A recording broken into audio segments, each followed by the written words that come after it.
सौम्या द्विवेदी जी। राधे राधे महाराज जी। महाराज जी, मेरा प्रश्न है कि जब मैं अन्य लोगों को भगवत मार्ग की ओर प्रेरित करती हूँ तब कभी कभी मेरे स्वयं का भजन एवं नाम जब प्रभावित होता है, प्रतीत सा होता है। ऐसी स्थिति में क्या मुझे दूसरों को प्रेरित करने के स्थान पर केवल अपने साधन पर ही केंद्रित रहना चाहिए? हाँ, होगा, प्रभावित हो जाएगा, क्योंकि अभी कोई सिद्ध तो आप हो नहीं गए।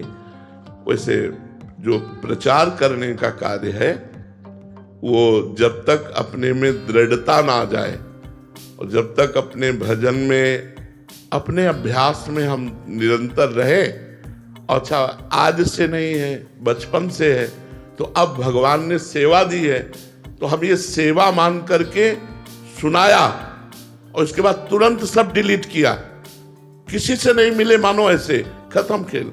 अब वहां बैठकर चिंतन नहीं कि मैंने क्या बोला, कौन मिला, पूरा डिलीट, शांत से अपने भजन में जैसे लगे। अब वो पूरा एकांत में दिन भर जो हमारा चला उसका जो आनंद है, अनुभूतियां है, वो आप लोगों को थोड़ी देर के लिए दिया और बस एकांत हो गए। अगर हम स्वयं परिपक्व नहीं हुए तो हमारे उपदेशों का प्रभाव किसी पर नहीं पड़ेगा। हमें चाहिए पहले खुद परिपक्व हो जाए, और अगर किसी को उपदेश देना भी पड़े तो ऐसे दे कि हमने संतों से सुना है, हमने शास्त्र में पढ़ा है, हम स्वयं साधन जो कर रहे हैं उसे गुप्त रखें। यही चूक हो जाती है। मतलब आप तो गुरुजन आचार्य हैं, तो आपके अनुभव तो जो हमारे लिए एक प्रेरणा स्रोत होते हैं, बट जब हम साधक किसी दूसरे को समझाते हैं तो अपने अनुभव साथ जब प्रस्तुत करते हैं तो बाद में खालीपन सा लगता है। हाँ, नहीं, चला ही नहीं सकते आप। जो आप नियम लिए हो आपका चल ही नहीं पाएगा, क्योंकि ऐसा सिद्धांत नहीं।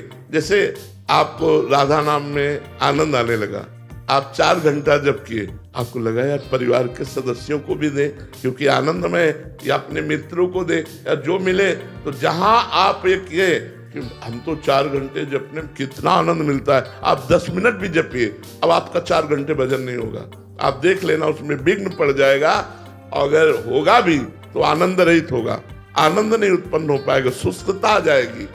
इसीलिए आचार्यों ने कहा है जब तक आप दृढ़ ना हो जाएं तब तक किसी को अपनी बात ना बताएं। अगर चर्चा करनी है तो हमने वृंदावन में सुना संत के मुख से कि अगर नाम जप किया जाए तो जीव का मंगल हो जाए, बस।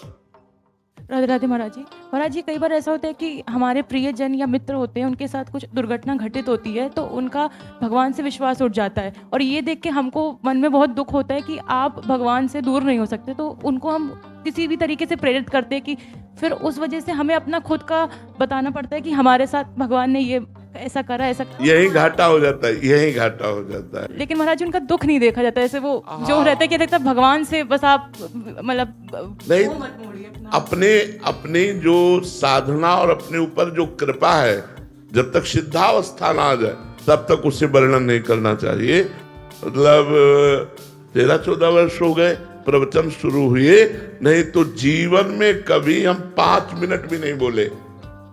जीवन में मौन धारण किए हुए जब एक आश्रम में टिके थे तो बोले तुम्हारी आवाज ही नहीं सुनने को मिलती, हर समय मंत्र में, हर समय। अगर हम कभी किसी से व्यवहार नहीं किया, आज तक हमारा एक दोस्त नहीं है, आज तक हम किसी से मित्रता नहीं की। अब जब भगवान ने प्रेरणा की कि आप प्रवचन करो तो अब वो संभाल रहे हैं। हमारी सामर्थ्य प्रवचन करने की नहीं, भगवान। तो लंबा समय व्यतीत हुआ 13 वर्ष से, और इस समय 55-56 की जो 57 की आयु हो, और 13-14 वर्ष से शुरू हुआ है प्रवचन करना, तो बीच का जो समय गंगा किनारे का और वृंदावन का, वो तो स्वयं में रहा ना। तो वो परिपक्व भावना ही सबका मंगल कर रही। तो हमें चाहिए अपनी भावना को गुप्त रखकर संतों की बात बता दे, जिससे उनका विश्वास बने या ना बने, और भगवान पर छोड़ दे कि हे भगवान आप इस जीव को संभालिए, कहीं आपसे विमुख हो गया तो अनंत जन्मों तक भटकता रहेगा। ये हम अंदर से बोले, और उसको जो संतों से सुना है वो ऐसे बोल दे। अपना अनुभव और अपना भजन ना बताएं तो आपकी उन्नति होती रहेगी।